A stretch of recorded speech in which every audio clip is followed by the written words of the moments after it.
आजको जुन प्रोग्राम छ त्यो चारवटा अर्गनाइजेसनले कन्डक्ट गरायो हो एउटा घर एउटा तीनटा सरी ला इस्ला नेटवर्क र third one being Insure Nepal भन्ने एउटा अर्गनाइजेसन प्रोजेक्टको फन्डिङमा Nepal Development Society being the third organisation हामीले यो प्रोग्राम गर्दैछौँ सर्वप्रथम मिस्टर जेबी पुन र Himali Dixit thank you so much for helping us put this together.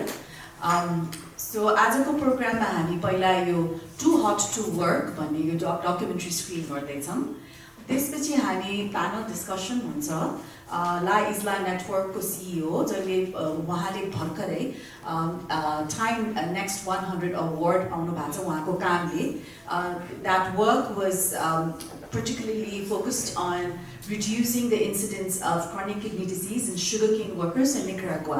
Nicaraguaको जुन sugarcane fieldsहरूमा मान्छेहरू धेरै हार्ड लेबर इन हिट गरेर किडनी प्रब्लम भइरहेको थियो उहाँहरूको प्रोग्रामले गएर धेरै नै त्यो जुन आउटकम छ त्यसलाई कन्भर्ट गरेर इम्प्रुभ गरेर not just that but they also improved the incidence of kidney disease but also improve productivity.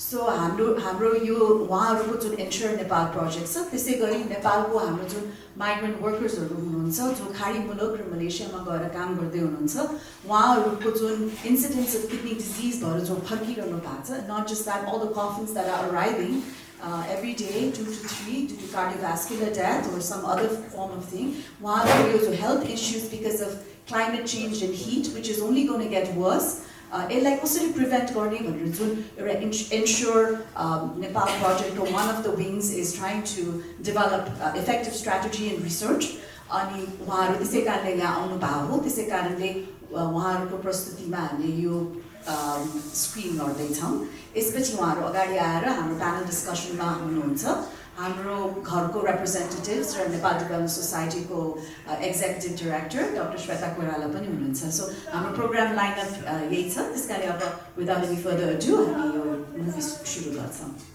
नमस्कार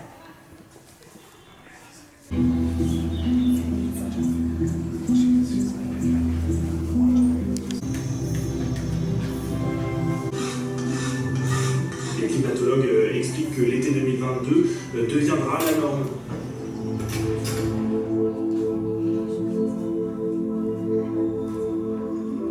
In a sun-drenched field, two peasants take a break in their day of toil and sweat. A rural scene that illustrates in itself an almost commonplace truth. Work and heat. Global warming pushes the economy of our bodies to an insurmountable limit.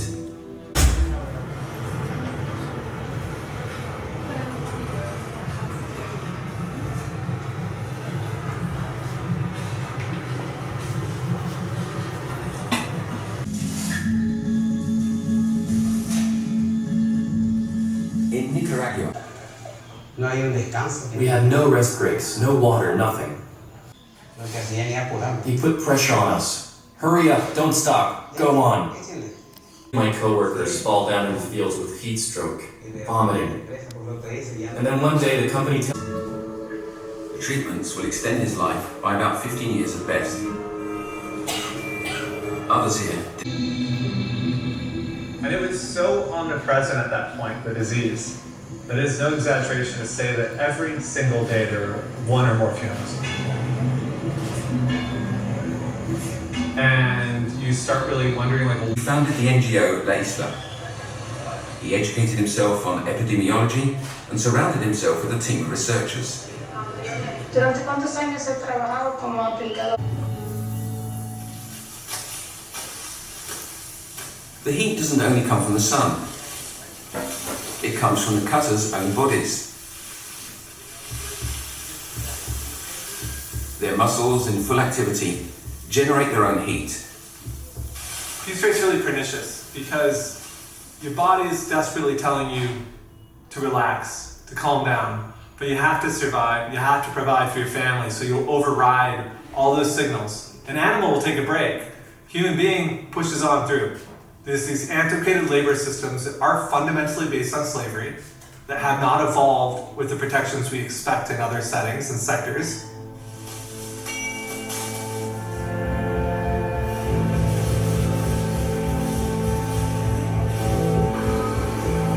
In the neighboring country of El Salvador, a doctor sounded the alarm more than 20 years ago on the extent of the epidemic.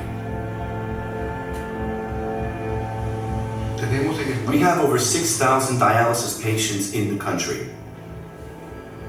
But we think that for every patient on dialysis, there are 10 or 15 other people who may be affected at different stages. Au Népal, pas un jour ne se passe sans qu'un village pleure le tragique retour au pays d'un de ses travailleurs sans voix.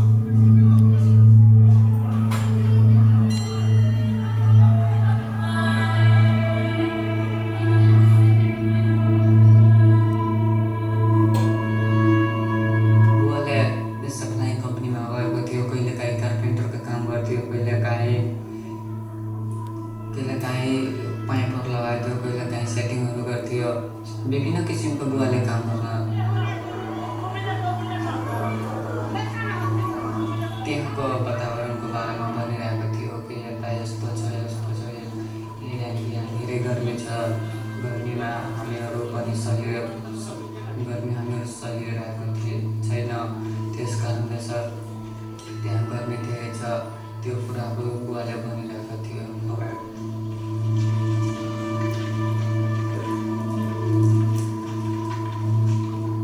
Le PIB du pays repose sur l'argent gagné par ces travailleurs expatriés dans les États du Golfe et en Malaisie. La migration de travail rapporte, mais elle a aussi un coût. Désormais, ils sont une charge pour leur pays. In Europe, southern regions will experience the biggest losses due to more frequent heat waves. I'm Shailendra अनि म चाहिँ kidney specialist हो। म university मिशिगनमा काम गर्छु अनि यो हाम्रो माइग्रेन्ट दाजुभाइ दिदीबहिनीहरूको हेल्थ र विशेष गरी मृगौलाको हेल्थ किडनी हेल्थको स्पेसमा बसेर काम गरेको चाहिँ यो तेस्रो वर्ष हो। अलिअलि काम भयो थोरै तर बाई नो मिन्स एकदम ग्राउन्ड ब्रेकिङ पनि केही पनि भएको छैन। हामी भर्खर सुरुवात गर्दैछौँ तर यो प्रमिसिङ छ फ्युचर। अनि यहाँ आएर आफ्नो बिजी स्केड्युलबाट निकालेर यहाँ आएर दिनु भएकोमा र यस विषयमा चासो लिनु भएकोमा धेरै धेरै धन्यवाद। यति भन्दै म आज हाम्रो कार्यक्रमको विशेष अतिथिलाई यहाँ निम्त्याउन चाहन्छु। तर एउटा छोटो उहाँको बारेमा मैले पनि उहाँलाई पहिलोपटक भेट्दैछु, so I really don't know उहाँ कहाँ हुनुहुन्छ, तर उहाँको धेरै डिस्कोर्सहरू सुन्ने मौका पाएको छु विदेशमा बसेर पनि। र मैले अन्तर्क्रिया गरेको कतिपय मान्छेहरूले चाहिँ उहाँलाई सबैभन्दा क्यारिजमेटिक ह्युमन बिइङ भनेर डिस्क्राइब गरेको चाहिँ मैले धेरै सुनेको छु। भुषिता वशिष्ठ चाहिँ एकजना वरिष्ठ एवं प्रख्यात साहित्यिक, इतिहासकार, पत्रकार र नेपाली पब्लिकेसनको प्रधान सम्पादक हुनुहुन्छ। दशकभन्दा बढी अनुभवका साथ उहाँले काठमाडौँ पोस्ट र रिपब्लिका जस्ता प्रमुख नेपाली न्युज पोर्टलहरूमा योगदान पुर्याउनु भएको छ। भुषिताले समकालीन नेपाली लेखकहरूसँग संवाद गर्दै जीवन साहित्यिक विमर्शलाई प्रवर्धन गर्छिन्। उनले सान जोसे स्टेट युनिभर्सिटी क्यालिफोर्नियाबाट क्रिएटिभ राइटिङमा स्नातक डिग्री हासिल गरेकी छिन्, जुन उनले फुल ब्राइट छात्रवृत्तिमा पुरा गरेकी हुन्। So with this I would like to welcome Bhushita Vashishtha.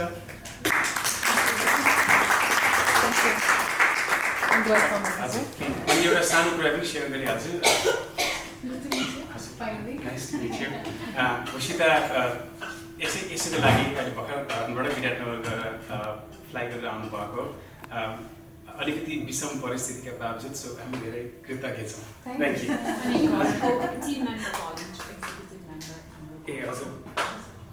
ए हजुर अनि सरी ढिलो आएपछि यस्तो हुन्छ कि त्यही भएर समयमा आउनुपर्छ भुषिता हाम्रो यो जुन एउटा सानो नेक्सस छ त्यसको चाहिँ टु बी भेरी अनेस्ट के हेर्नुहुन्छ मलाई थाहा छैन एकदमै धेरै हेर्नुहुन्छ तर the hat she wears is communications director तर आइएम स्योर हामीले उहाँबाट अरू धेरै कुराहरू पनि फाइदा उठाउन सक्छ होला so it's selfish thank you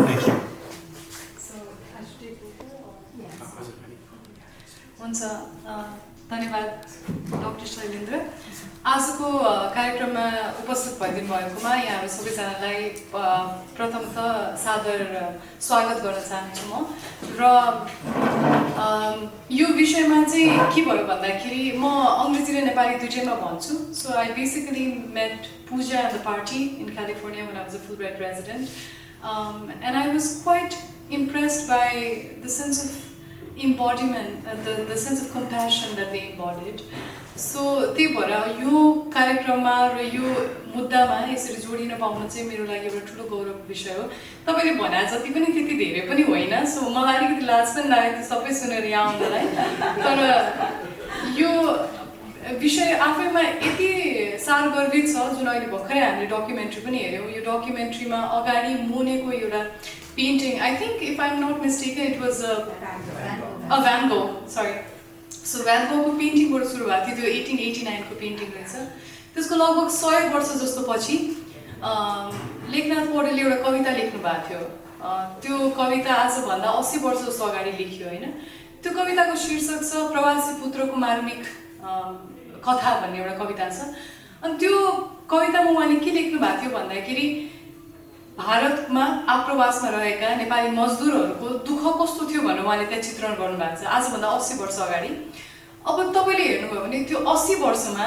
सन् 1960 को दशकमा तपाईँले हेर्नुभयो भने त्योबाट आजसम्म आउँदाखेरि पृथ्वीको जुन औसत तापक्रम छ त्यो चाहिँ 1.7 डिग्री फ्यारेनहाइटले बढेको छ जुन चाहिँ to put things into perspective त्यो असाध्यै सुन्दाखेरि 1.7 भनेर सानो भनियो जस्तो लाग्यो तापनि यसले चाहिँ हाम्रो स्वास्थ्यमा असाध्यै ठुलो प्रतिकूल असर पार्ने त्यसले राख्छ र त्यो समयदेखि अहिलेसम्म आउँदाखेरि नेपालीहरूको औसत प्रति व्यक्ति आय पर क्यापिटल इन्कम कति इन्क्रिज भएको रहेछ भनेर हेर्दाखेरि त्यतिखेर $50 रहेछ 1960s मा अहिले आएर $1324 भएको छ क्या 3% वृद्धि भएको छ जुन आफैमा एउटा लज्जास्पद विषय हो हामीले तर तथापि त्यो मैले यो हाम्रो पर क्यापिटल इन्कमको कुरा किन गरेँ भन्दाखेरि नेपालको अहिले हामीले जिडिपीको कुरा इस्यु हेर्दाखेरि चाहिँ जिडिपीको एउटा हिस्सा हेर्यो भने त्यसको 1/3 हिस्सा चाहिँ जुन हाम्रो वैदेशिक रोजगारीमा जानुभएको कामदार श्रमिकहरू हुनुहुन्छ उहाँहरूले चाहिँ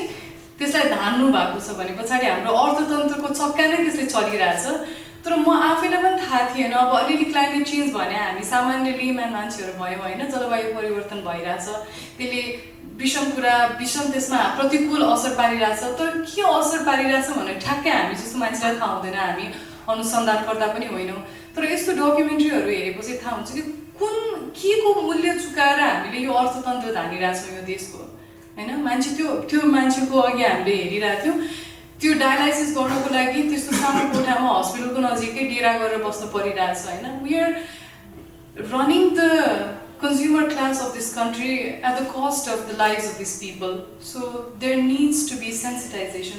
हामीले केही नगरे पनि जागरुकता ल्याउनु जरुरी रहेछ किनभने एउटा संवेदना एउटा कम्प्यासन आउनको लागि पनि त्यसमा जानकारी हुनु जरुरी छ जस्तै for this I would like to thank Puja doctor Shailendra Nisha Jason and the group for at least sensitising me र आजको यो कार्यक्रमको ध्येय भनेको चाहिँ के हो भन्दाखेरि जस्तै एउटा करुणा भनेको हामी त अब बुद्ध जन्मेको देश भन्छौँ होइन करुणा नै हाम्रो सम्भवतः सर्वोपरि हामीले अटेन गर्न सक्ने भर्चु होला होइन तर करुणा जाग्नको लागि पनि मान्छेले अर्कोको दुःख बुझ्नुपर्छ र अर्कोको दुःख बुझाइदिने मान्छेलाई हामी बोधिसत्व पनि भन्छौँ होइन so we all have a capacity to work as a bodhisattva एउटा संसारमा हामीले एउटा जागरुकता ल्याइदियौँ भने त्यो रोगको निदान पहिचान र त्यसको निवारण गर्नको लागि हामीले एकअर्कालाई सहयोग पनि गर्न सक्छौँ। यो कार्यक्रमको सत्रको आगामी कार्यक्रम अघिल्ला कार्यक्रमहरू आगामी भन्दा पनि अघिल्ला कार्यक्रमहरू चाहिँ उहाँहरूले मन्त्रालयसँग पनि छलफल गर्नुभयो, नेपालका विभिन्न वर्गका मान्छेहरूसँग पनि छलफल गरेर देखाइसकेको यो तेस्रो कार्यक्रमको लर्को हो र यसमा आज जुन तपाईहरु उपस्थित हुनुहुन्छ यहाँहरुमा चाहिँ म आफै पनि पत्रकारिता ब्याकग्राउन्डको मान्छे हैन, पत्रिकामा एउटा मान्छेलाई हामीले सचेत गरायो भने त्यसले कमसेकम हजारौं मान्छेलाई त्यसको सचेतना दिन सक्ने क्षमता राख्नुहुन्छ। त्यही भएर आज यो हलमा थोरै मान्छे देखिए तापनि यसले चाहिँ हजारौं मान्छेको सचेतनाको सम्भावना बोकेको छ। म यहाँहरुलाई फेरि पनि धन्यवाद दिन चाहन्छु यहाँ आइदिनु भएकोमा। सम्भवतः अब यो कार्यक्रम कस्तो हुन्छ भने नि शैलेन्द्रजी पनि ढिलो आउनु भयो, म पनि यहाँ अघि नै आउनु पर्ने थियो, मेरो फ्लाइट 3 घण्टा डिले भयो। अब यो कार्यक्रम मलाई लाग्छ जहाँसम्म अब हामी प्रश्नोत्तर सत्रमा जान्छौँ, सो Q&A सेसन छ र हाम्रो लागि चाहिँ अब म पूजालाई अलिकति अगाडि बोलाएर यहाँ हाम्रो जो अतिथिहरू हुनुहुन्छ उहाँहरूलाई इन्ट्रोड्युस गर्न उहाँलाई आग्रह गर्छु र यस पछाडि हामी प्रश्नोत्तर सत्रमा जान्छौँ। यहाँहरूको केही प्रश्नहरू छ भने जेसन ग्लेजर जो यो मुभीको डिरेक्टर हुनुहुन्थ्यो र उहाँ जो अभियन्ता पनि हुनुहुन्छ, is the producer, okay so my bad, Puja would correct me, उहाँ पनि यहाँ हुनुहुन्छ र यहाँ डाक्टर शैलेन्द्र पनि हुनुहुन्छ। यहाँहरूले यहाँलाई लागेका प्रश्नहरू राख्न सक्नुहुन्छ। So with that, please correct me. Thank you so much for that wonderful, inspiring talk. So I would like to invite our panelist. पहिलो panelist हुनुहुन्छ हाम्रो जेसन ग्लेजर। उहाँ चाहिँ यो Isla Network, हामीले उहाँलाई टिभीमा पनि देख्नुभयो, डकुमेन्ट्रीमा पनि उहाँ हुनुहुन्छ। अब उहाँ CEO अफ लिन। अर्को प्यानलिस्ट हुन्छ डाक्टर शैलेन्द्र शर्मा, उहाँले आफ्नो इन्ट्रोडक्सन दिइसक्नु भएको छ। अनि स्वेता कोइराला हुनुहुन्न जस्तो लाग्छ मलाई, डाक्टर स्वेता कोइराला, उहाँ चाहिँ executive director and a PhD director of Nepal Development society, जुन हाम्रो नेसनल किडनी सेन्टरमा जुन हाम्रो रिसर्च भएको थियो उहाँ चाहिँ उहाँको अर्गनाइजेसनले नै गरेको हो। So with that I hand back the mic to you. धन्यवाद। Welcome to Nepal, Jason. Welcome to Nepal, everybody. So, यो सँगै तपाईहरुको केही प्रश्नहरू छन् भने प्रश्नहरुको लागि अब फ्लोर ओपन गरिएको छ। First of all, I would like to begin with a question to Jason. This is the first time I'm watching the documentary, and then you mentioned, or they mentioned in the documentary, that you gave up your career as a movie maker to go full-time, to plunge full-time into the activism.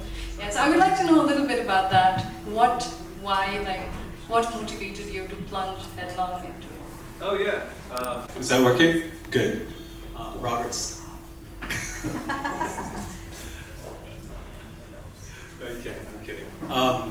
Well, first, thanks for welcoming me, and it's great to be in Nepal. Like, it's a wonderful place to work. But the question is really simple. I came from the film industry.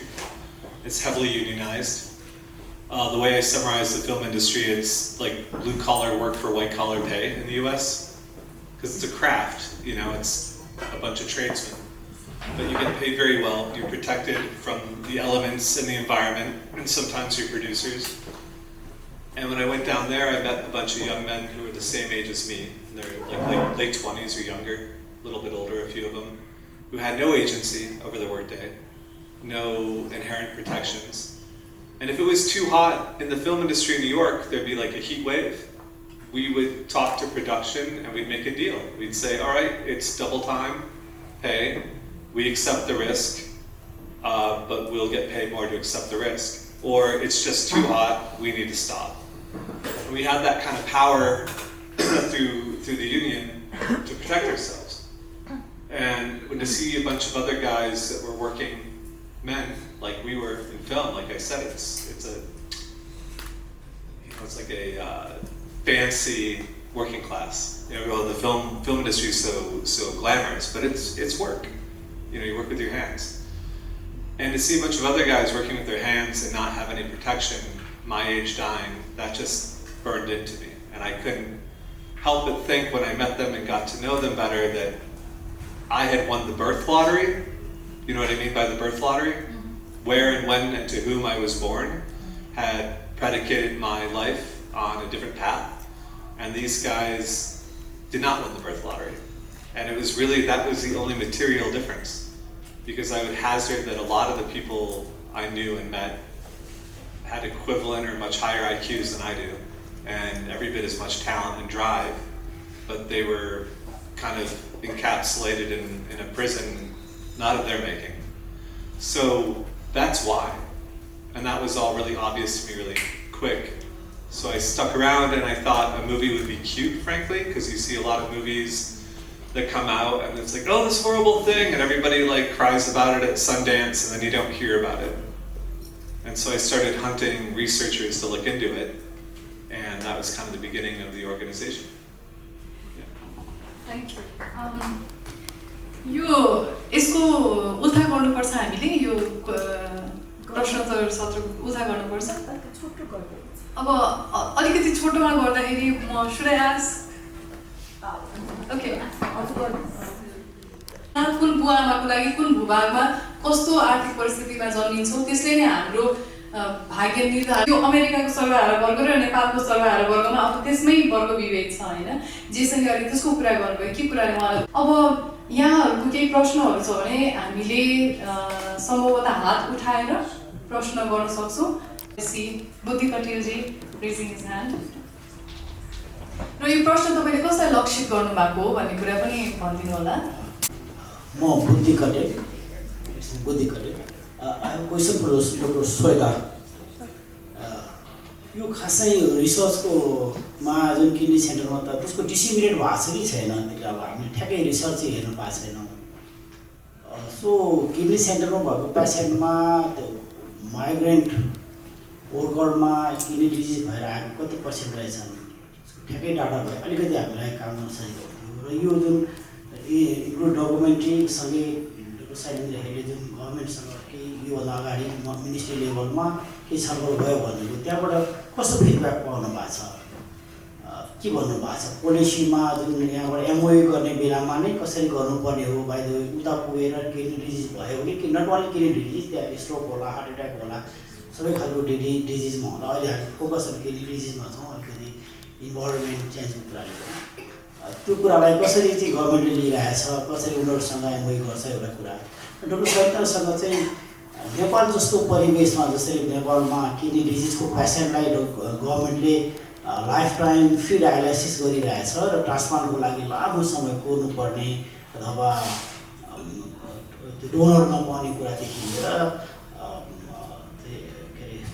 Brain डेथको चाहिँ kidney proper लागु नभइसकेको अवस्थामा चाहिँ लामो समय कोर्नुपर्ने र त्यसमा ठुलो सरकारको पैसा खर्च भइरहेछ फ्री त फ्री छ जनताले दुःख पनि पाइरहेछ र सरकारको पैसा पनि राम्रै अमाउन्टमा खर्च भइरहेछ यस्तो खालको पेसेन्टलाई तपाईँ जुन कन्ट्रीमा बसेर काम गर्नुहुन्छ युएसएमा त्यहाँ चाहिँ कसरी उनीहरूलाई अप्सन दिइन्छ कि डायलाइसिस ट्रान्सप्लान्ट अरू पेलिएटिभ केयर कसरी जान सक्छ यसको बारेमा तपाईँको एक्सपिरियन्स यस्तो पनि बताइदिनु होला थ्याङ्क यू हाम्रो जुन डाटा कलेक्ट भएको छ त्यो चाहिँ कुनै साइन्टिफिक पब्लिकेसनमा भएको छैन तर कन्फरेन्सहरूमा चाहिँ हामीले त्यसलाई छोटो अलिकति प्रेजेन्ट गरेका छौँ अनि डाटा सरसरी भन्नुपर्दाखेरि चाहिँ डायलाइसिस गरिरहनु भएकोमा लगभग 30% चाहिँ विदेश जानुभएको र लेबर वर्कर्सहरू माइग्रेन्ट लेबर वर्कर्स भनेर देखिएको छ हैन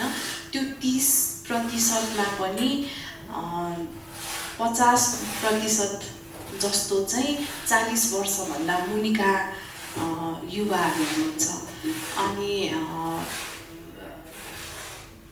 अरूहरू त्यसमा अरूहरू धेरै कुराहरू पनि छन् हैन जस्तो अब महिला भन्दा पुरुषहरू धेरै देखिनुहुन्छ त्यसमा त्यस्तो कुराहरू छ अनि हजुरको अर्को क्वेसन चाहिँ मैले बिर्से जस्तो लाग्यो जस्तै मन्त्रालयको हजुर मन्त्रालयमा चाहिँ हामीले अहिले भर्खरै भित्र छिर्ने मौका पाएका छौँ अनि त्यहाँबाट चाहिँ हामीले सुरुमै नीति कस्तो छ भनेर एक वाक्य पढेर हरेक कुराको संशोधन गर्ने प्रयास गरेका छौँ जहाँ जहाँ चाहिँ अब जसरी समाज बदलिँदै जान्छ त्यसरी नै नीति पनि कतै कतै संशोधन गर्नुपर्ने जस्तो देखिँदो रहेछ। पहिला नीति बनाउँदाखेरि उहाँहरूले पनि बेस्ट बनाउन खोज्नु भएको होला, तर अहिले चाहिँ अब यो क्लाइमेट चेन्जको परिवेशमा चाहिँ अलिक मिलेको छैन। त्यसलाई चाहिँ हामी साइन्टिस्ट भएको नाताले हाम्रो हेल्थ पर्सपेक्टिभ्सबाट के राख्न मिल्छ भनेर हामीले चाहिँ त्यसलाई अमेन्डमेन्टमा चाहिँ दिएका छौँ। त्यो चाहिँ उहाँहरूले राम्रो सजिलैसित स्वीकार्नु चाहिँ भयो, तर अब नीति अनुसन्धान प्रतिष्ठानले चाहिँ त्यो हामीले बनाइसकेको नीति र पहिलाको नीति दुवैलाई चाहिँ राम्ररी हेरेर त्यसलाई स्वीकृति दिने क्रममा हुनुहुन्छ अहिले। सायद अहिले जे भइसकेको छ त्यसमा पनि अझै पनि अमेन्डमेन्ट गर्न पर्छ होला, त्यो चाहिँ हाम्रो जारी नै रहन्छ। ओके, अहिले हजुरले जुन रिसर्च डाटा ल्याउनुभयो त्यसमा त्यहाँ कतिजना बिरामीलाई तपाईँहरूले भेट्नुभयो? त्यसमा चाहिँ अराउन्ड 30% 40 लगभग 400 जना जस्तो हुनुहुन्छ।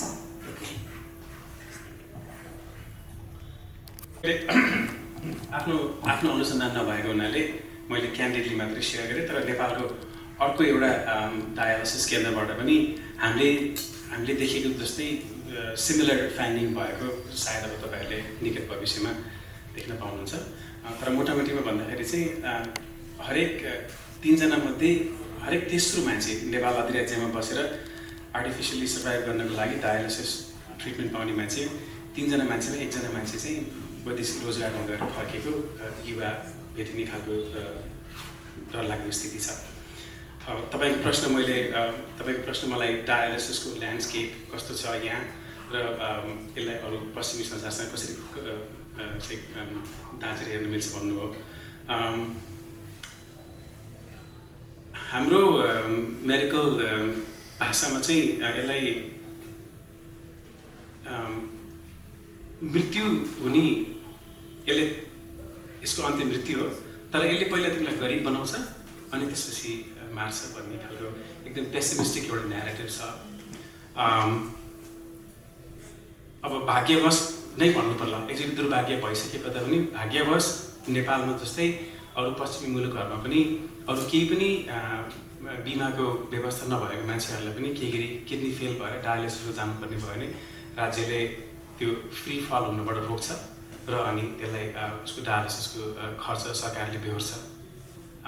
हामीले पनि भर्खर पत्ता लगाउँदैछौँ नेपालमा डायलिसिसको बिरामी हुनुपर्छ अझै अरू बढी एक्स्ट्रा लेयर अफ स्ट्रेस पनि रहेछ। डायलिसिसको ट्रिटमेन्ट मात्रै सरकारले कभर गर्दो रहेछ, तर डायलिसिस भएको हुनाले चाहिने अरू औषधिहरूको खर्च चाहिँ बिरामीहरूले हातले खल्तीबाट हाल्नुपर्ने खालको अवस्था रहेछ। ट्रान्सप्लान्टको च्याप्टरमा अब जम्प गर्दाखेरि चाहिँ ट्रान्सप्लान्टको आफ्नै च्यालेन्जेस छ। पश्चिमी विश्वमा पनि औसतमा अमेरिकामा के गरी 100 जना मान्छे डायलिसिस सेवामा हुनुहुन्छ भने 1 वर्षको अन्त्यमा तपाईँ 15 जनाले मात्रै अङ्ग पाउनुहुन्छ, 85 जना मान्छे कुरै हुनुहुन्छ, अनि अर्को साइकल सुरु हुन्छ, 100 जना मान्छे थपिनुहुन्छ, 15 जनाले पाउनुहुन्छ, 85 जना फेरि त्यो पुलमा थपिनुहुन्छ भने ठुलो सङ्ख्याको जनसङ्ख्या चाहिँ किडनी फेल भएको जनसङ्ख्या चाहिँ डायलिसिसको लागि कुर्दै मृत्यु हुने अवस्था चाहिँ पश्चिमी संसारमा पनि छ। हाम्रोमा चाहिँ एउटा अर्को लेयर अफ कम्प्लेक्सिटी के हो भने हामी कहाँ मान्छे मरिसकेपछि उहाँको अङ्ग प्रत्यङ्ग झिकेर दिने त्यो प्रावधान छैन, ऐन बनिसकेको छैन। भर्खर सुन्दैछु ब्रेन डेथको केसमा चाहिँ फाटोफुटो 1-2वटा गर्ने थालनी भएको छ, तर मुख्यतः जबसम्म डिसिज्ड डोनर ट्रान्सप्लान्ट हुँदैन, अब बाँचिरहेको मान्छेसँगबाट त कसैले म्याच भयो भने आफ्नो नाता पर्ने अथवा अरू केही चाँचो मिलाएर एउटा किडनी झिक्न सकिन्छ। अब मैले एकदम धेरै ग्राफिक भएर भन्दाखेरिमा चाहिँ तर के गरी डिसिज डोनरको व्यवस्था हुने हो भने त्यो मान्छेबाट 2टा किडनी झिक्न मिल्यो, 2टा फोक्सो झिक्न मिल्छ, मुटु झिक्न मिल्छ, कलेजो झिक्न मिल्छ, अरू विभिन्न अङ्गहरू आँखाको झिक्न मिल्छ। त्यही भएर यहाँहरूले के एउटा कुरालाई अलिकति पुश गरेर अगाडि बढाउनुहुन्छ भने यो डिसिज डोनर किडनीलाई कसरी चाहिँ ऐनमा लिएर जाने र यसलाई कसरी फेसिलिटेट गर्ने भनेर गऱ्यो भने अलिकति भए पनि राहत हुन्थ्यो होला। किन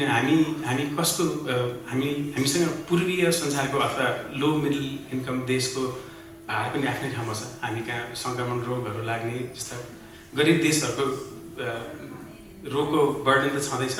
अब हामीले पश्चिमी संसारबाट जुन लाइफस्टाइल सिकेका छौँ त्यसले गर्दाखेरि हामीलाई अब हाई ब्लड प्रेसर, डायबिटिज जस्तो त्यसको पनि थप चार्ज छ। अब जहाँ गाह्रो वहीँ साह्रो भने जस्तो अब यसको माथि अब अर्को हाम्रो रिटर्निङ माइग्रेन्टहरूले पनि अझै यो देशको सिस्टमलाई एकदमै धेरै स्ट्रेस पारिरहेको छ। मैले डाक्टर ऋषि कुमार काफ्लेसँग कुरा गर्दाखेरि अब कुन दिन यो पड्किन्छ र अनि हामीसँग सेवा दिने क्षमतै हुँदैन भनेर आग्रह गर्नुहुन्छ। अनि त्यही सन्तासमा केही गर्न सकिन्छ कि आफ्नो हामी जहाँ छौँ भनेर हामी गर्ने प्रक्रियामा छौँ। Thank you. सरी म त्यसमा क्विकली म पनि हामी सबै एसके ग्रुपको मान्छेहरू हो। हामीले डेटा हेर्दाखेरि 354 स्टडी गर्दाखेरि 109 जना migrant workers, that's really very significant. त्यसमा पनि मेलहरू 97, फिमेल 12 जना, 25 देखि 29 वर्षको 10 जना, 30 देखि 34 को 18 जना, 35 देखि 39 को 26, अनि 40 देखि 44 को 14, अनि 45 देखि 49 को 9, अनि मोर देन 50 को 32। Thank you. अरू कुनै प्रश्नहरू? जस्तै मेरै मनमा एउटा प्रश्न जागेको छ। तपाईँहरूले यो तपाईँहरूको अभियानको नारा पनि छ आफै नायक भनेर होइन। यसमा जस्तै अहिले भर्खर यो सरकारको कुरा गरिराख्दाखेरि हाम्रो सरकार चाहिँ पेरिस अग्रिमेन्टमा पनि अनुबन्धित छ होइन। जस्तै हामीले नेसनली डिटर्मिन्ड कन्ट्रिब्युसन्सहरू भन्छौँ। सारा यो जलवायु परिवर्तनलाई कम्ब्याट गर्न लागिरहेका देशहरूले हस्ताक्षर गर्ने यो अग्रिमेन्टको एउटा प्रयोजन हो। त्यसमा नेपाल पनि सहभागी छ होइन। So Nepal is committed to fight होइन क्लाइमेट चेन्ज इन्ड्युस्ड इभेन्ट्सहरू। तर यसमा चाहिँ पहिलो मेरो प्रश्न चाहिँ सरकारले के कुराहरू गर्न सक्छ, अथवा हामीले नीति नियम, सरकार भन्दा पनि नीतिगत नीति नियमको तर्फबाट कस्तो खालको नीतिहरू ल्याउन सक्छौँ एउटा मान्छेलाई सजिलो बनाउनको लागि होइन। र अर्को चाहिँ त्यस पछाडिको मेरो पूरक प्रश्न चाहिँ तपाईँहरूले आफै नायक भन्नुभएको छ होइन। सरकार कतिसम्म सक्षम छ र कति पछि चाहिँ एउटा व्यक्ति आफै सचेत हुनुपर्छ र आफै नायक हुने प्रक्रिया चाहिँ के हो?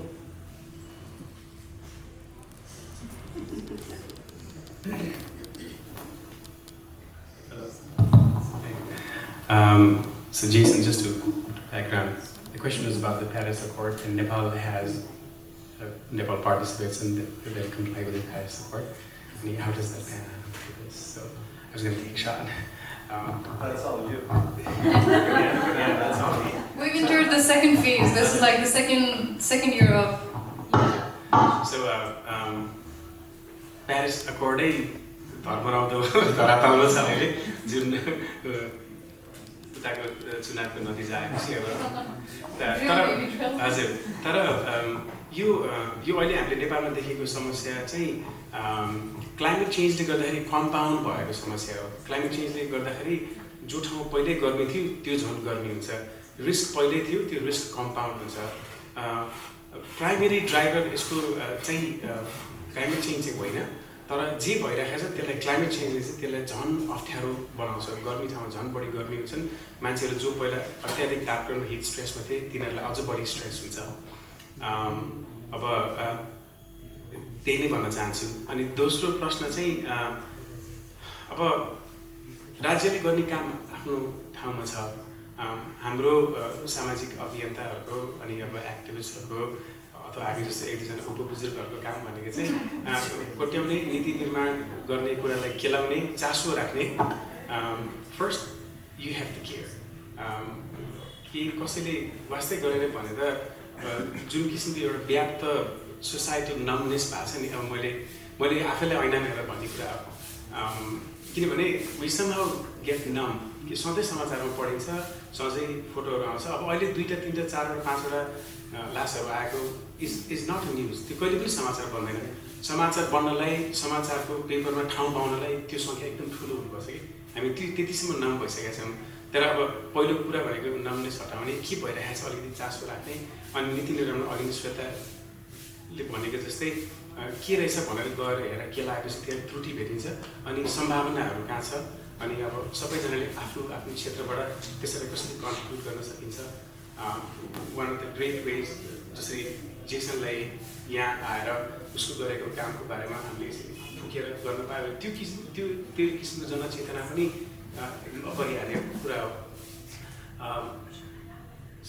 सरकारलाई राम्रो काम गर यसरी गर्नुपर्छ भनेर सहयोग गर्ने बाटो देखाउनेको बावजुद सबै कुरा आएर रोकिन्छ अङ्ग्रेजीमा पुरानो भन्छ जस्तै घोडालाई पानीमा लिएर जान सकिन्छ तर पानी पाउन सकिँदैन नि त्यही भएर दिनको अन्त्यमा आफ्नो सर्वोपरि आफैले नै गर्नुपर्छ अरूको निर्भर गरेर अब कहिले नीति निर्माण परिवर्तन हुन्छ कसैले उसको सुरक्षालाई के गर्छ के गर्दैन भन्ने फिलोसफीले चाहिँ त्यो हो अब पूजाले हो अलि बढी यसमा गरेको आफै नआएको भन्नेमा if you have anything else then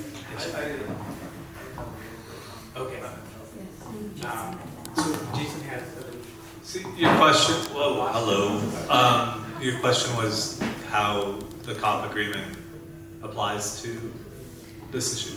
No, not just that. Nepal is compliant to the agreement, right? Like they show the intention to comply. And they are willing, they have made, we are in the phase of second nationally determined contributions. So they are trying to make policies to accommodate the climate change effects, right? So what I'm trying to say is, what are the suggestions that we can make on the policy level to make a tangible difference? As you said, as I saw in the documentary, you talk about rest and shade and rehydration. Are these something that could be implemented on a national level, or should it be more grassroots activism? Should we sensitize people themselves? Oh, I think it goes back to that agency question. If you've got some supervisor on a construction site in Qatar telling you have to hit your targets, and you're telling some poor guy from, the Southlands, the dry lands of Nepal that, oh yeah, when you go, you should hydrate yourself and stay cool. There's kind of a cruelty to that, right? If you kind of put the responsibility on the shoulders of a worker that has no agency, I think you really have to legislate these things, but you can't do it haphazardly. I think what you have to do is you have to create the data sets for what's required in different sectors, and it's really easy to regulate and tell people ultimately for this type of workload and this heat level, here's the matrix for how much rest you need per hour, here's how much hydration. But I think governments need to do a better job of also providing guidance for how to do that. And I think the best way to do that is to work with employers who are willing and to build those systems, and then you can have more cross-pollination business to business. And for the businesses who do not get in line, that's why you have the regulatory framework as well. Yeah. Thank you. I think I would also like to ask Pooja to add to यो अभियानमा चाहिँ नारा पनि छ आफै नायक भनेर उहाँहरूले प्रकाश सपुतसँग मिलेर पनि एउटा गीत पनि बनाउनु भएको छ हामीले त्यही त प्रकाश सपुतजीले एउटा गीत बनाउनु भयो आफै नायक भनेर त्यसमा चाहिँ ग्रासरुटले हामीले कसरी एजुकेट गर्न सक्छौं यो क्लाइमेट र हिटको बारेमा किनभने I think the approach should be top down up both and multi-pronged approach, right? Cross-sectoral, multi-pronged. So as so we can have like two components of it, and the Afenai could be just focused on how do we roll this out to a grassroots. So grassroots education and awareness needs to be spread, but how exactly we're going to do and what needs to be thought through sectoral collaboration. And that's precisely why we have the media houses here, and yesterday we did an event with many different stakeholders from different industries, business houses, on how this message of climate and heat education, we can do that immediately. That's part of the low-hanging fruit. Like for example, this screening that art has allowed us to screen is part of the Afai Nayak. Like if we're able to dub this and take it to every village and show them that heat causes issues with so many heats, like it will have an impact. Maybe we can convert this information into ringtones, which reminds people to stay hydrated and take periodic breaks. We can spread messages like hydrate with water and not with soda. How do you make that message into a catchy phrase that people coming from Tarai region will somehow be able to understand, because we also have to speak the language of the people who are being affected. Most of the people who migrate are not having this issue because most of them, we don't know, it's a subset of high-risk population who are coming back. And they're often people of the lowest rung, those who don't have a voice. They're the underbellies of society. We don't hear about them, we don't see them. Most of the people who come back from Qatar, all these GCC and Malaysia, they wear good clothes, their kids are going to school with a tie, suit and tie. So people are going because there's a track record that if you go, you come back in a much better state. So we're talking about the high-risk population who are laboring in heat. यो एकदमै पढ्न नसके literacy rate कम भएको मान्छेहरू हुनुहुन्छ, उहाँहरूलाई कसरी बुझाउने, आफूलाई ख्याल राख्नुपर्छ, सरकारको रोल छ, एम्प्लोयरको रोल छ, त्यो जुन ठाउँमा गएको छ उनीहरूको सरकारको रोल छ, त्यो सबै रोल आउट भएर इम्प्लिमेन्ट गर्नलाई धेरै टाइम लाग्छ। तर हामीले तात्तातै गर्न मिल्ने कुरा चाहिँ हाम्रो जुन पेशेन्ट पपुलेसन छ त्यहाँ चाहिँ हामीले प्रचार गर्नु पर्यो। त्यसै कारणले जर्नलिस्ट, राइटर्स, मिडियाको त्यसमा ठुलो रोल हुन्छ। How are we going to do it भनेर, अनि we don't know, we are physicians, researchers, तर तपाईहरुले यहाँको context बुझ्नुहुन्छ। So what would be an effective storytelling strategy so we can spread this information far and wide, maybe even tap into pre-migrant population in schools. How do we put climate education in school? Because that has become the reality of our country. All the people, schoolमा गएर सोध्नु भने बाबु तपाई के हुनुहुन्छ भने म Korea जान्छु। Every month 50,000 people leave Nepal, right? There are 3 million people working right now in the golf industry. Every day 3 coffins arrive. That hasn't changed since last 10 years. The new World Cup is coming up. We don't know what the situation is going to be. Our Nepalis do 3 Ds jobs. Most of the ones who do the labor class are dirty, difficult, and dangerous. So we are really, we compete for the lowest rung of the market there, and the people who hire us are not the top tier people. So media has a huge role to bring awareness to this issue, and we really hope that you will latch onto this as your own cause, not just as a reporter, but as a stakeholder. And that त्यसै कारणले हामीले आज यो गरेको। Thank you. Grassroots education to the worker alone would be enough, but I think what Pooja said is right. Yeah, if you create enough groundswell, you create enough noise, that's grassroots that I can get behind. Yeah, I just want to clarify that I agree with that. Okay, that's easier. So I सबैजनालाई धन्यवाद सुरुबाटै कुरा गर्नु भएकोमा र आफ्नो अनुभव share गर्नु भएकोमा। Jason, this question is actually for you. I really appreciated how you started talking about what it was that sort of animated you and your interest towards working with folks in Nicaragua and sticking around and doing that research.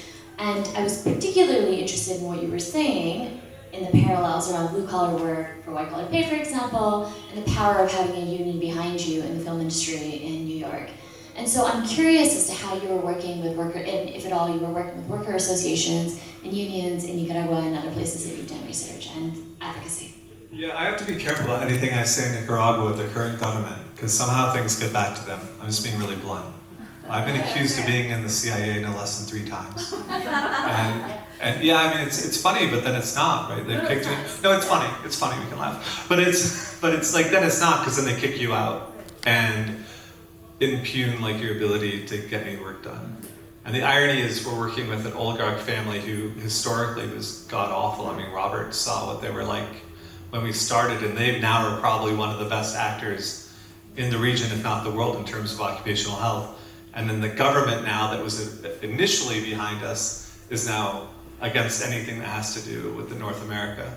And those are things that are happening way above my pay grade. So worker associations in Nicaragua, I'll tell you a story. We were going to give a very quick, cursory policy overview through C&V International. So it's the second biggest union in Holland, has an international network to support worker groups and unions throughout Latin America and other parts of the world.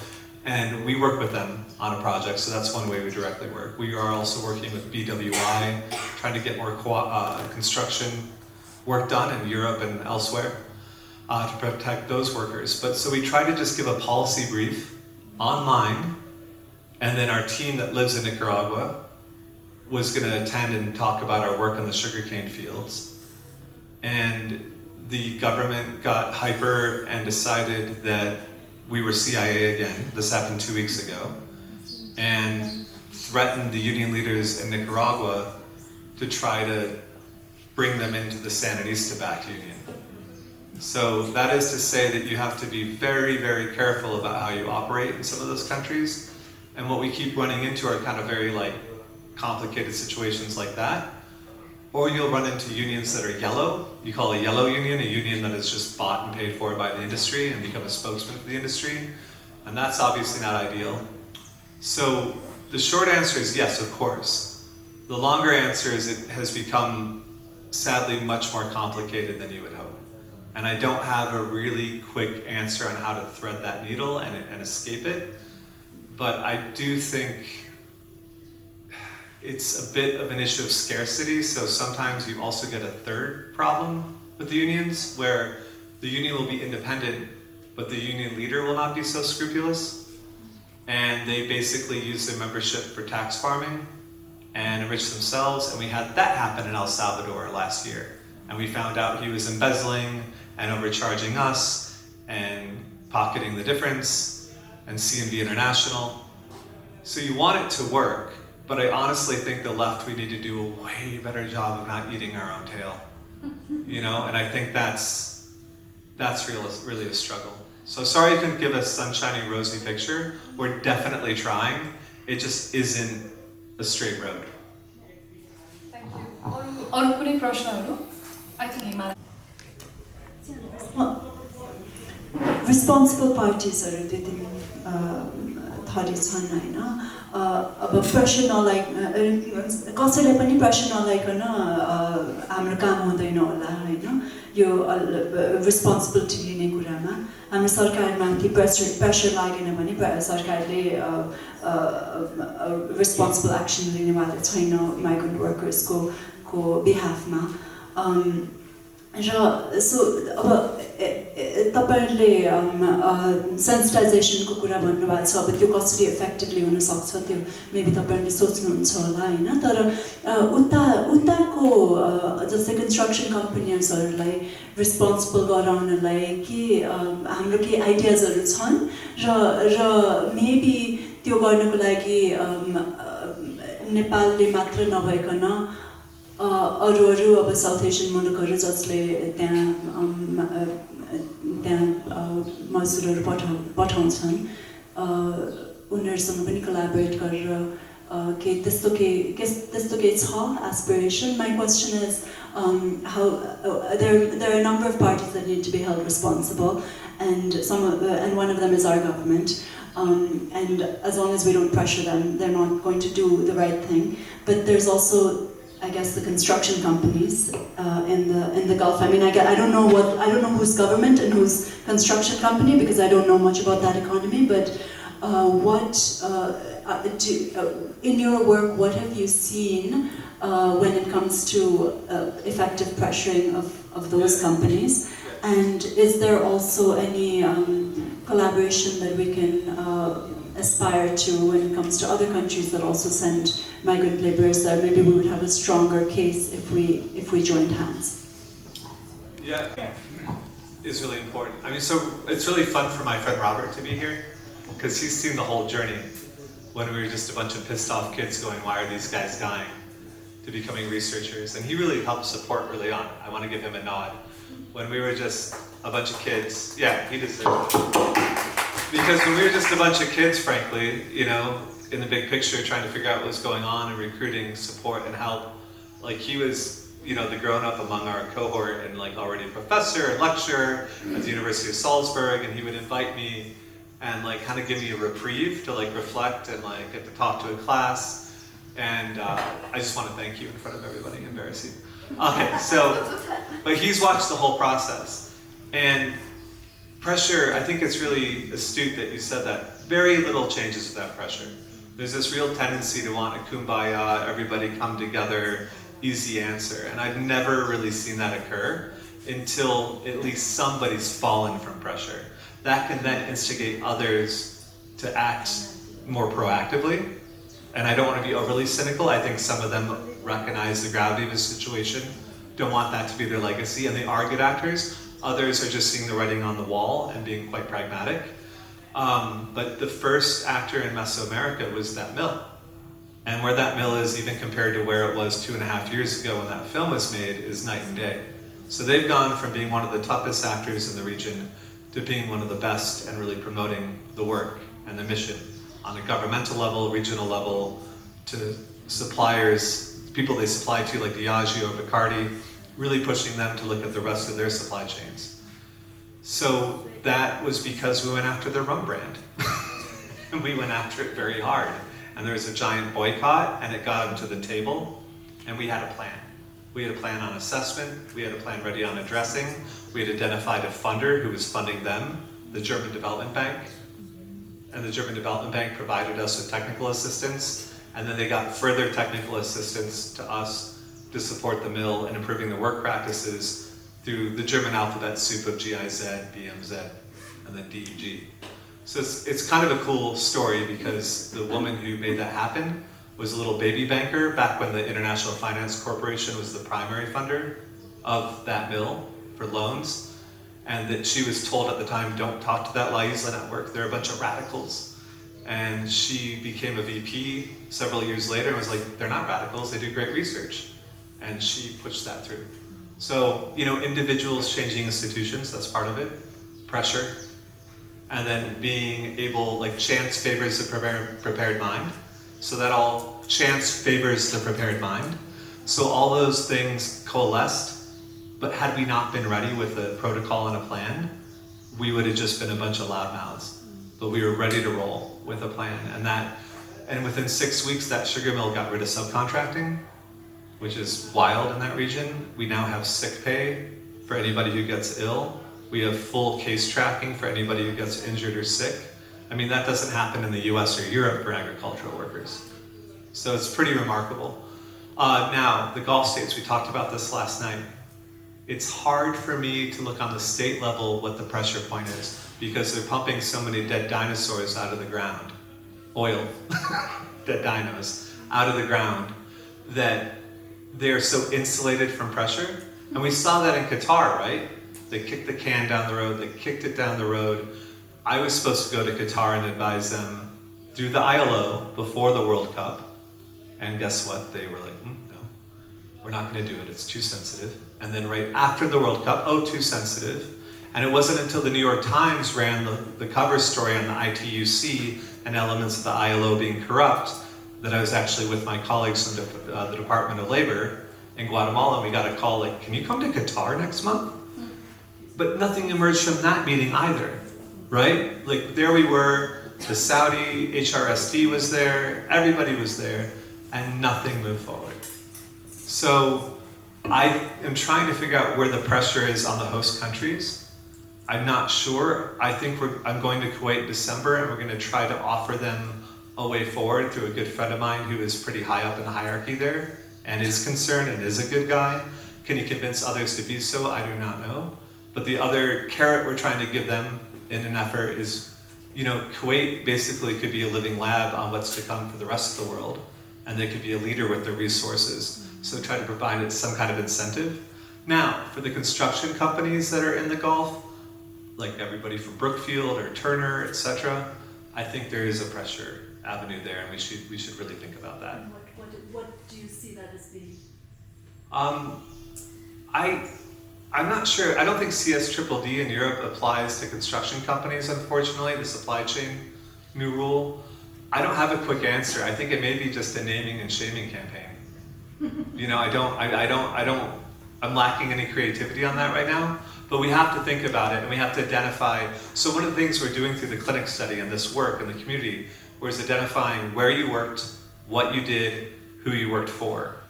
And very transparently, that is so we can figure out a dossier of who's putting these people at risk that are ending up with kidney disease, and then we'll have data to drive any kind of campaign that we probably won't be able to do as researchers, because I don't think I ever get to play good cop and bad cop again at the same time.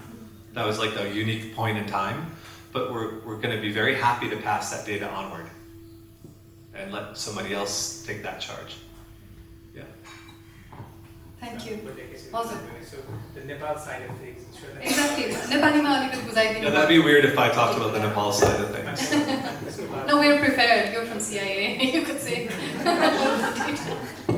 Jokes apart. Yeah. नेपालको सन्दर्भमा चाहिँ हामीले सुरुमा यस्तो भइरहेछ रहेछ बाहिर उखु खेती गर्नेहरूमा र नेपालमा जुन न्युजपेपरमा आएको देखिरहन्थ्यौँ हामीले न्युजहरू यतिवटा कफनहरू आयो त्यो हेर्दाखेरि चाहिँ सायद उस्तै कुराले गर्दाखेरि यहाँ पनि एउटा राम्रो अनुसन्धान गरेर गभर्नमेन्टलाई बेस गर्न पायो भने केही कुरा होला भनेर हामीले सुरुमै ग्रान्ट लेख्ने बेलामा चाहिँ हामीले अप्रोच गर्दाखेरि ठुलो वरिष्ठ डाक्टर साहबहरू अनि खासै उहाँहरूले चाहिँ गर्न खोज्नु भएको थिएन कारण चाहिँ उहाँहरूले अब नेपालको 30% GDP चाहिँ रेमिटेन्सबाट हुने हुनाले देशको इकोनोमीमा केही गडबड हुन्छ कि यो अनुसन्धान गर्यो भने झन् हानि पो हुने हो कि यहाँबाट लेबरर्सहरू कटार गएर पैसा देशमा पठाइरहेछ अब फेरि कटार GCC मलेसिया सबै ठाउँले फेरि नेपाली लेबररहरूलाई नलिने हो कि यस्तो अनुसन्धान गरेर झन् नेगेटिभ इम्प्याक्ट हुने हो कि भनेर त्यो डरले चाहिँ उहाँहरूले सुरुमा चाहिँ हाम्रो प्रपोजल सुनेर खुसी हुनुहुने तर हिम्मत गरेर टिममा आउन चाहिँ हिचकिचाउनु भयो अनि त्यसको लागि सायद 1-2 वर्ष चाहिँ अलि धेरै स्ट्रगल भयो कुरा बुझाउनलाई पनि अनि विभिन्न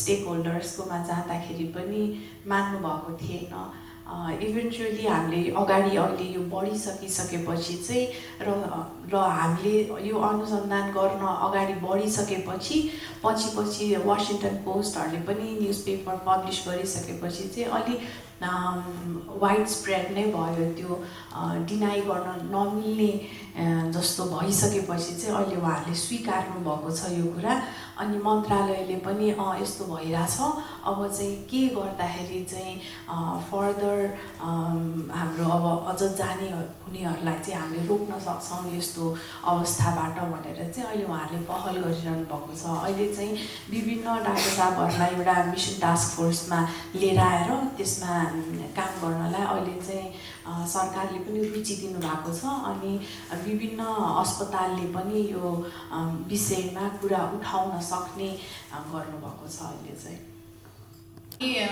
अन्तिम समयमा आइपुगेका छौँ प्रश्नोत्तर सत्रको यहाँहरूको so we've come to the leg end of the Q&A session. If anybody has any pressing question that you want to ask, this is the time to shine. Otherwise, is there? We have food, some high tea. Yeah, some food and high tea and snacks. Rob. No questions. I only have comments. I have no questions. Because I've seen this film before. Thank you very much. It's my name is I'm a journalist. What do you want? Thanks. And having seen this film, I think it has done a lot to illuminate my own mind as well as to the one specific aspect which represents all the other kinds of exploitations that Nepali labor feel elsewhere. This is the impact on the kidneys.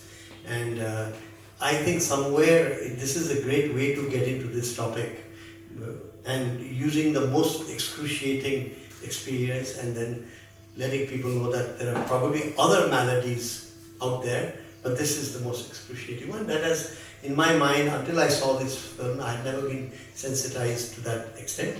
I would make a suggestion that, because if I remember the premiering in the Aloft, there was a lot of details from Latin America and elsewhere. I would suggest a Nepali version, tightly made in the Nepali language. That might work well, especially why people shy away from tackling this topic. I think if we can generate momentum within the Nepali language landscape, it'll make our job a little easier. And a film like this can work in different ways in different parts of the world.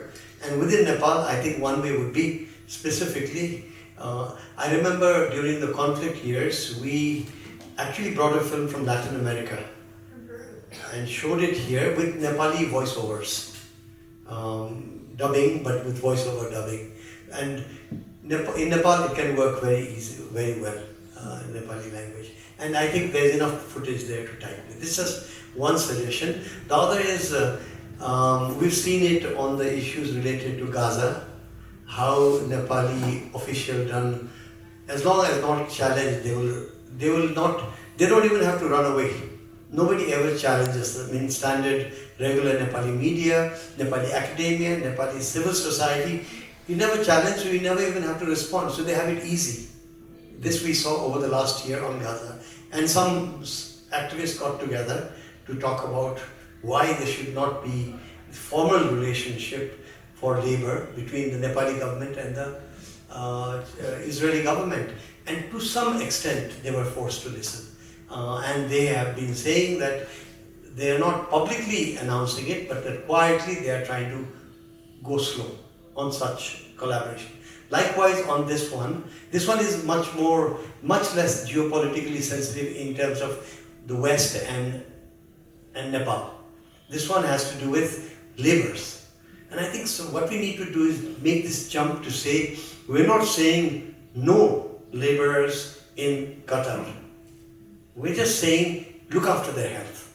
And that messaging, this is the platform where everything is ready. The doctors are there, the data is there, everything is ready. And maybe a nuanced point to touch the Qataris on the one hand, if it is Qatar only we're talking about, and the Nepali government on the other hand. So two-pronged movement I think is very important. Thank you. Screening it in front of one of the Houses of Parliament in Paris in mid-January, so I can see if I can get we can get the footage to make it cut.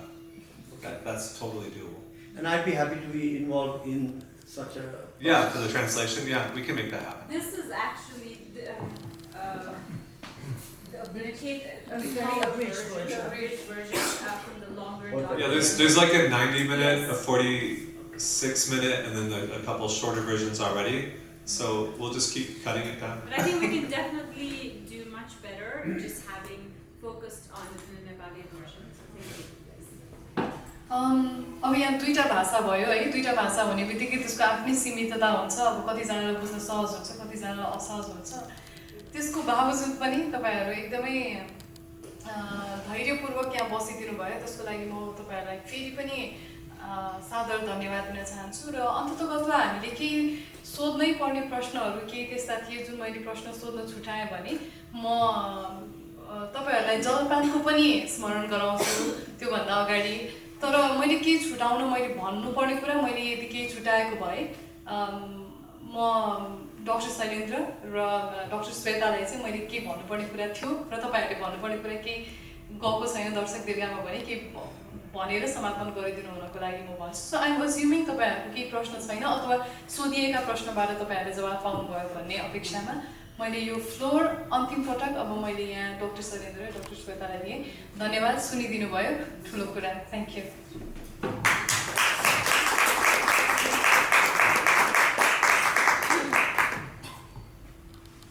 यहाँबाट सुन्नु पर्यो रे last सोध्नै पर्ने सुन्नै पर्ने भन्दा नि मनन गर्नुपर्ने विषय थियो अनि जुन अटेन्टिभ हिसाबले बसेर ध्यानमग्न भएर सुनिदिनु भयो त्यो नै सबभन्दा ठुलो कुरा म चाहिँ प्रायः जसो अप्टिमिस्टको ह्याट लाउनु खोज्छु मौका छ अवसर छ भने र अनि यो हामीले अहिलेसम्मको 3 वर्षको यात्रालाई समराइज गर्दाखेरि चाहिँ जहिले पनि हिट हेल्थ र अनि अन्त्यमा चाहिँ जहिले पनि होपको न्यारेटिभ लिएर छोड्ने गरेको छु अघि नै श्वेता बहिनीले भने जस्तै हामीलाई सुरुमा यो स्पेसमा काम गर्न छिर्ने बेलामा एकदम धेरै कोलाबोरेटिभ भएर सँगै हातेमालो गरेर काम गरौँ भनेर अगाडि बढ्न ठ्याक्कै बढ्न लागेको अवस्थामा ठ्याक्कै हात छोडेर हिँड्नु भएको धेरै त्यस्तो इन्स्टेन्सहरू छ त्यस्तो विषम परिस्थितिबाट अहिले एटलिस्ट अस्ति पूजा र म हामी यहाँ त्रिभुवन अन्तर्राष्ट्रिय विमानस्थलमा ल्यान्ड गरेपछि सिधै मन्त्रालय गयौँ जहाँ चाहिँ ढोका हाम्रो लागि खुल्ला थियो जेसन वाज अल्सो बिहानै ल्यान्ड गरेको थियो सो भन्नाले अलिक सजिलो भयो अलिकति पछाडि भन्नाले अब त्यो एउटा पोजिटिभ पक्ष भयो सकारात्मक पक्ष भयो हामीले नियमित रूपमा दिन खोजेको न्यारेटिभ चाहिँ अघि नै सरले भन्नुभएको जस्तै यो इन्डस्ट्रीलाई बन्द गर्ने भन्ने कसैको पनि हितमा छैन हामीले पनि अहिलेसम्म त्यस्तो अवसरहरू सृजना गर्न सकेका छैनौँ देशमा त्यही भएर हामीलाई चाहिन्छ अहिले राष्ट्रको यत्रो ठुलो 1/3 अर्थतन्त्रको बोझ बोकेर बसिरहेको छ यसलाई बिगार्ने त हाम्रो मनसाय नै होइन तर अहिले हामीले रिसेन्टली एउटा अडप्ट गरेको स्लोगन चाहिँ हेल्दी जर्नी सेफ रिटर्न स्वस्थ जानुहोस् अनि सेफ भएर फर्किनुहोस् भन्ने हो सरकारले बुझ्न थाल्नु भएको छ भन्नु पऱ्यो 10 बिलियनलाई नेपालीमा कति भन्छ मलाई तात्ति पनि आउँदैन त्यसलाई 137ले गुणन पनि गर्नु पऱ्यो त्यो चाहिँ हरेक वर्ष रेमिटेन्सले जेनेरेट गर्ने हाम्रो इकोनोमीको कन्ट्रिब्युसन हो त्यही भएर त्यसलाई प्रिजर्भ गर्नु पनि तपाईँहरूको हितमा छ अनि अर्को कुरा चाहिँ अब यसरी युवाहरू गएर फर्केर आएर राज्यको लागि भार भयो होइन एकदम जसले पैसाको मात्रै भाषा बुझ्नुहुन्छ उहाँहरूले यो त राज्यलाई भार भयो नि त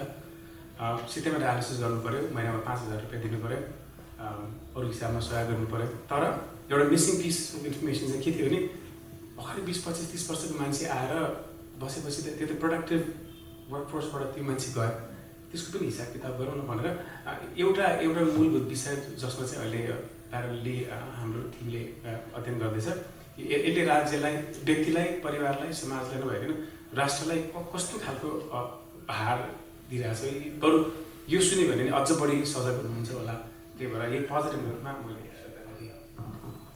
Can I just say something? Talking about the current scenario right now.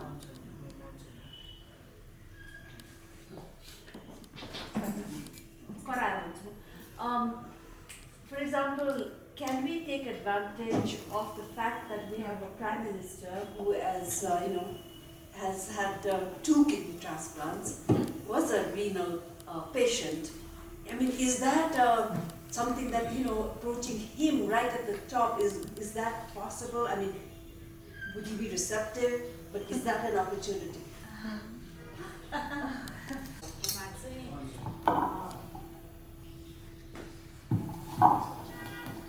मलाई अलिकति कुरा थाहा भएकोमा चाहिँ जब हाम्रो प्रधानमन्त्रीज्यूको दोस्रो पटक किडनी ट्रान्सप्लान्ट भइरहेको थियो त्यो बेलामा चाहिँ टिचिङ अस्पताल महाराजगञ्जमा चाहिँ 100 जना जस्तो किडनी पेसेन्टहरू धर्ना कसेर बसेका थिए किन भन्दा उनीहरूले चाहिँ यो फ्री डायलाइसिस पनि विभिन्न फेजमा इभल्भ भएको छ के पहिला सुरुमा चाहिँ अब त्यो एक्ज्याक्ट नम्बर्स त मलाई थाहा छैन कतिवटा डायलाइसिस फ्रीमा त्यसपछि पे गर्नुपर्ने कहिले चाहिँ यति वर्षसम्म फ्री त्यसपछि पे गर्नुपर्ने अनि अहिले चाहिँ आजीवन नै डायलाइसिस फ्री गरेको छ होइन यो चाहिँ हाम्रो अहिलेको प्रधानमन्त्री र भइरहनु हुने अरू प्रधानमन्त्रीको बेलामा चेन्ज भइरहेको छ एभ्री टाइम चाहिँ इम्प्रुभमेन्टमै गइरहेको छ अनि जब यो हाम्रो सेकेन्ड ट्रान्सप्लान्टको बेलामा चाहिँ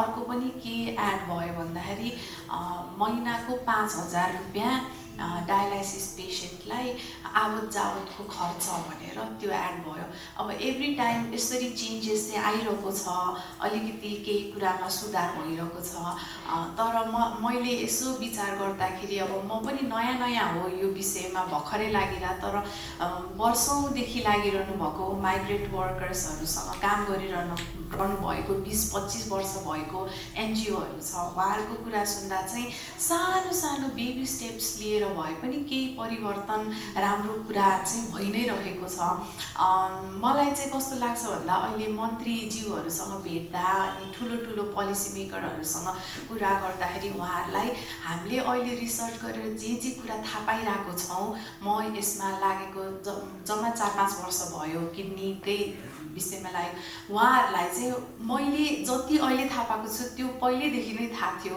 तर कस्तो ड्रास्टिक चेन्ज चाहिँ भइरहेको छैन सायद माथिको लेभल मात्र सोच परिवर्तन गरेर होइन त्यसको तल पनि डिफ्रेन्ट स्टेक होल्डर्स र एउटा थिक लेयर छ कि ब्रोकर्स एजेन्ट अनेक थरी त्यो तिनीहरूको आफ्नो आफ्नो के भन्ने त्यो सेल्फिस मोटिभ्सहरू हुनसक्छ अथवा कुनै त च्यालेन्जेस पनि छ उहाँहरूलाई त्यस्तोले गर्दाखेरि चाहिँ ठुलो स्टेप लिएर चेन्ज चाहिँ आइरहेको छैन अनि अब ओभर द इयर लाइक 10 वर्षमा चाहिँ एकदमै राम्रो हुन्छ कि भन्ने ठान्छु तर एकदम छिटो गर्न चाहिँ हामीलाई मन छ